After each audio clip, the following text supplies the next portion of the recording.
Thank you, Rohil, for the kind words. I'm sure everybody's needs their cup of tea or coffee. I can see that since I'm the last speaker, yeah, there are more after this. So let me check if this is working. Great. Rohil, do you want to call other people inside as well? There are? Okay, lovely. Hi, good evening, everybody. After the generous introduction that Rohil gave, I don't think I need to talk about myself anymore, but I will very briefly try and take you through what the business of experiences is and what EEMA is, what are the numbers, what do we believe is the size and scale of this industry, what are the challenges that we face as an industry, and what is EEMA doing to overcome those challenges. I should be done in 15 to 20 minutes, and after that I'd be happy to take questions, so please bear with me. I hope that I will not bore you. So, as Rohil said, a little bit about me. I started my journey in this space in the year 1996. I used to sell credit cards for a company called Standard Chartered Bank, and I walked into the office of one of the premier event companies of that time and of today, called Wizcraft, just by chance to sell credit cards, and struck a good friendship with them. And little did I know that this will become my destiny and this will become my career for life. I started my own company, Vibgyor, in the year 2002. Have been very, very fortunate that we've grown exponentially, and we have offices in Delhi, Bombay, and Bangalore, and have been part of the team that started EEMA in the year 2008. Have been closely involved in EEMA and serve as the General Secretary of the organization currently. So that's a little bit of bragging about me. Yeah, so I'll start with a very brief journey of event management. There are some veterans in the room like Navroz here who's busy checking his phone, who I'd request for a little bit of attention. But when we started off in the 90s, event management was a very different term. You know, event management was about being a tent house or a glorified tent house. We were always treated as the last vendor. We were never invited to meetings. We were just told this is what needs to be done, and we had to only follow instructions. We never had a voice. We never had an opinion. We were just the last mile executors. And a lot has changed ever since. You know, in the early 2000s, we started getting a voice. We started getting a seat on the table. People started valuing the role that an experiential marketer brought. We were also invited to strategy meetings. We sat along PR agencies and advertising agencies and media agencies and became part of the strategy. And that is when I believe that the real nature of the term event management changed to experiential marketing. So today, I call it the business of experiences. So what all does the business of experiences encompass? You know, our industry has a very large scope. So the landscape of our industry today includes the following things. It includes, of course, corporate events, which is the most well-known form of events. It includes festivals, concerts, IPs, live entertainment. It, of course, includes MICE, which is the meetings, incentives, conferences, and expositions. It includes sports events, which is a huge, huge market and absolutely waiting to burst at the seams. It includes social events. It includes government events. So these are all the kind of, sorry, I need to go back. Yeah. So if I were to tell you the different parts of our industry, it is corporate events, festivals, concerts, IPs, which is the live industry, the MICE industry, sports events, social events, and government events. What I'll try to do is, I know that we are on a tight timeline here, so I will very quickly take you through the details of each of these segments and tell you what is the current estimated size of each of these segments and what is the rate at which they're growing. EEMA had recently done some studies with KPMG and Ernst & Young, and we came out with a few white papers, and we were also quite surprised at the numbers that we came out with. So let me start with corporate events. That is what my company does, and a lot of us in this industry do. So the total size of the corporate events sector in India currently is estimated to be 92,000 crores. And the corporate event space is growing at 19% per annum. So today, it is virtually impossible that any consumer brand does not have an experiential budget. 20 years ago, they would probably spend 1% of their total budget on experiential initiatives. Today, most brands will have a budget of 15 to 25% of their total spending in the experiential space. And therefore, it's growing at 19%, which is a great growth number. The next is the festivals, IPs, and live space. And this was a study which was actually conducted in early 2024, almost 6 months ago. And ever since, this space has really exploded. You know, we've seen what has happened with Diljit's concerts, with the Karan Aujla concerts, with all the other concerts that are happening.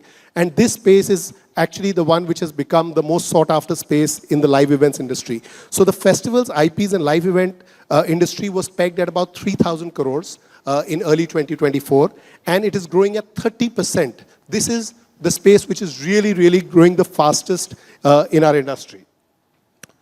Next is, of course, the MICE, which is related to travel, which is related to air booking, which is related to events outside the country, incentive events. And the size of this is 37,576 crores as per these consultancy firms. And it's growing at a 21% growth rate annually. Next comes the the sports event space, which has all the IPLs and the Kabaddi leagues and the Kho-Kho leagues. I believe Mr. Sudhanshu Mittal would be here later this evening, and he will talk about what an amazing plan they have for the Kho-Kho sports events in India.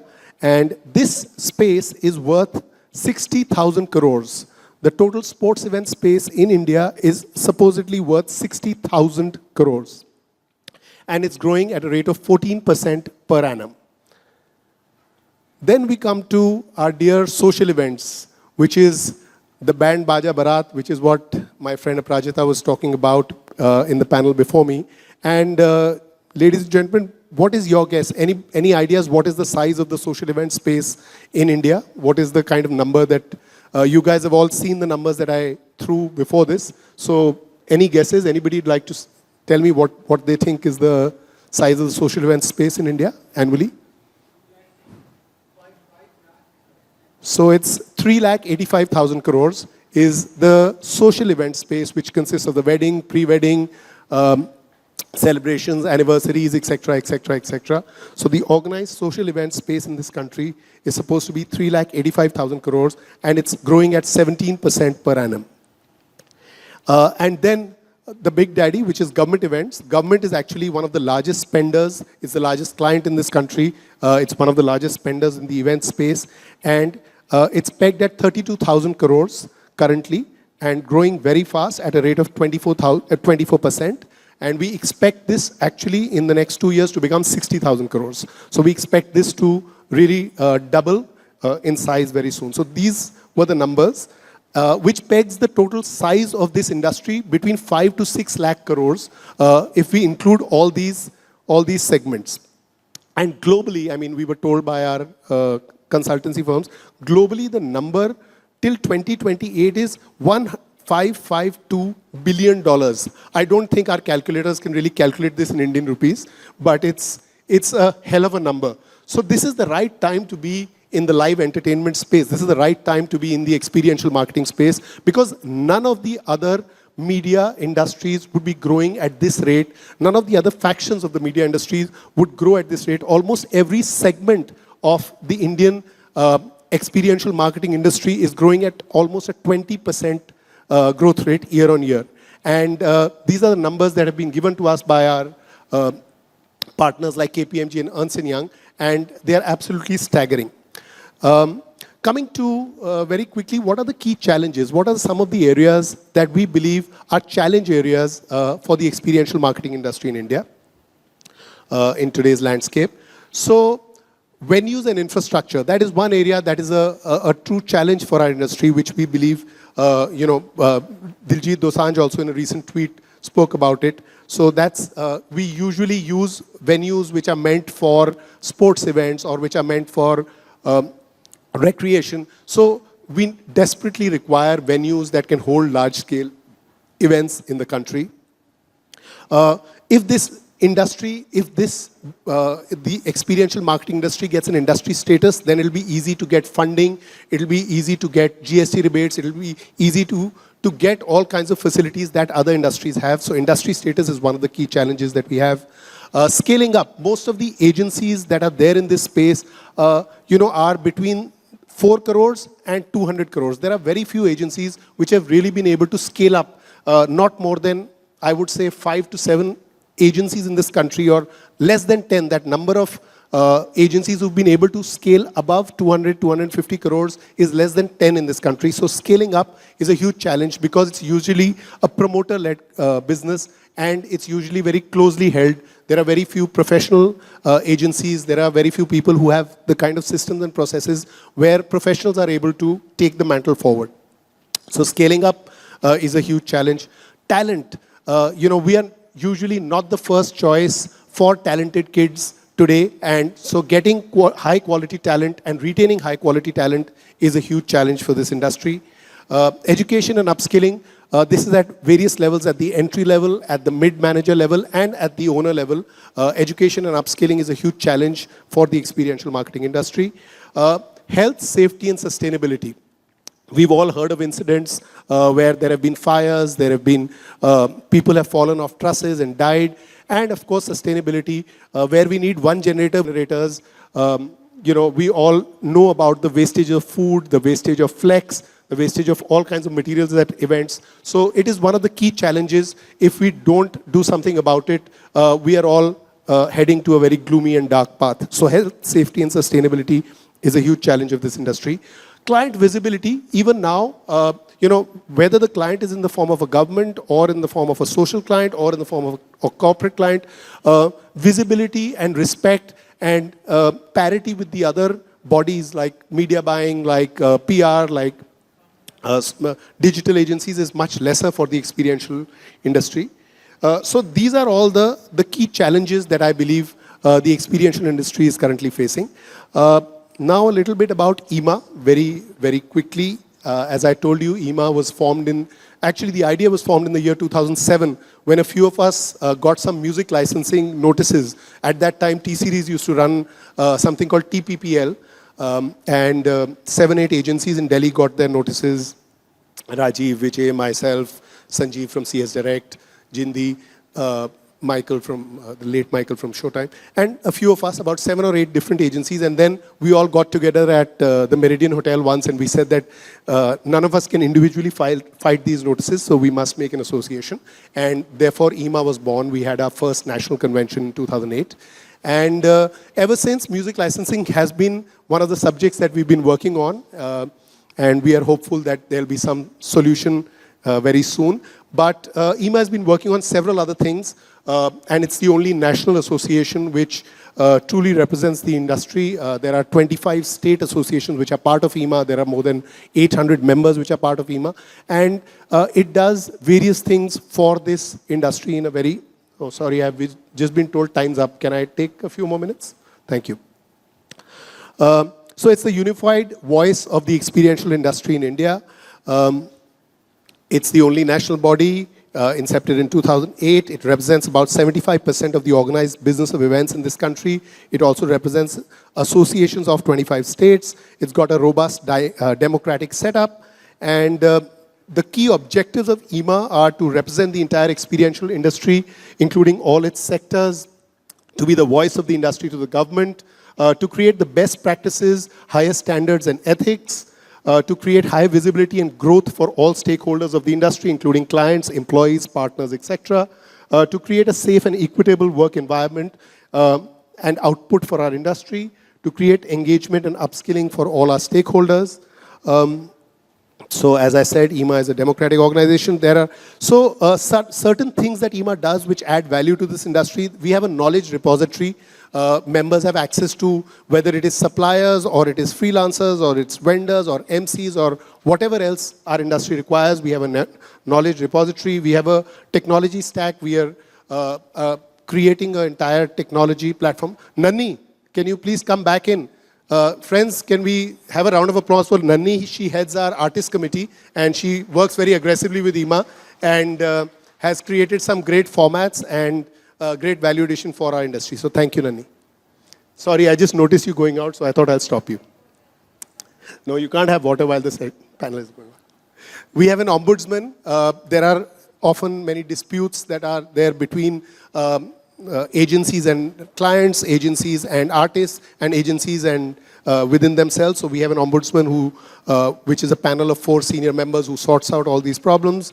We've got standardized formats and best practices which are available for download for all our members. A lot of our members don't have things like HR formats and artist contracts, etc. So we have a central repository of vetted formats.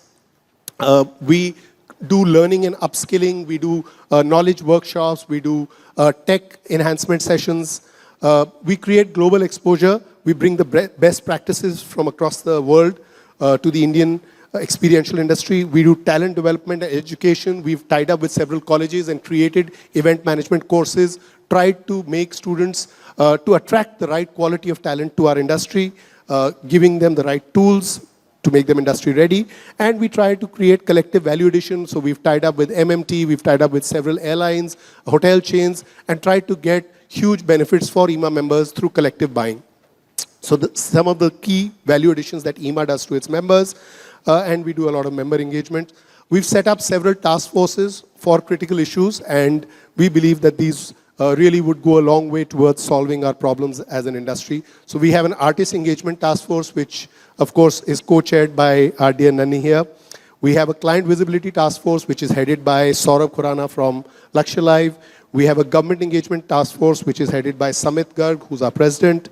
We have a wedding council, which is headed by Prerna Saxena. We have music licensing, which I look after. We have a Korea, which is the Congregational Regional Event Associations, which is headed by Raghav Roy Kapoor. We have an education and upskilling task force, which is headed by Brian Tellis. We have health, safety, and sustainability, which is headed by Siddharth Chaturvedi, I think, who's on his way here. We have Spotlight and Imagine. Spotlight is headed by Vijay Arora, and Imagine is headed by Vinod Bhandari. We've got a value creation task force, which is headed by Ruchin Kohli.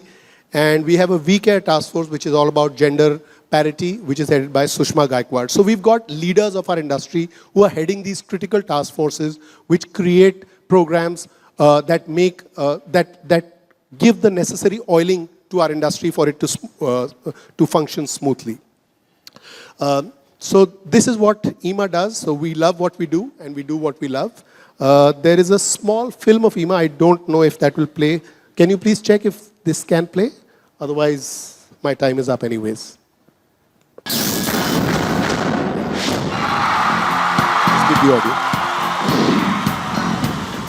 I call you, I need you, my heart's on fire. You come to me, give me everything I need. Give me a lifetime of promises and a world of dreams. And it can't be wrong. Take my heart and make it strong, babe. You're simply the best. Better than all the rest. Better than anyone. Anyone I ever met. Ooh, I'm stuck on your heart. Hang on every word you say. Oh, tear the thought, no, no, no. Baby, I would rather be dead. Each time you leave me, I start losing control. Baby, I would rather be dead. You're the best. You're better than all the rest. Better than anyone. Anyone I ever met. Oh, you're the best. Thank you for your time, and thank you for bearing with me. I hope I didn't bore you with the numbers. Thank you very much.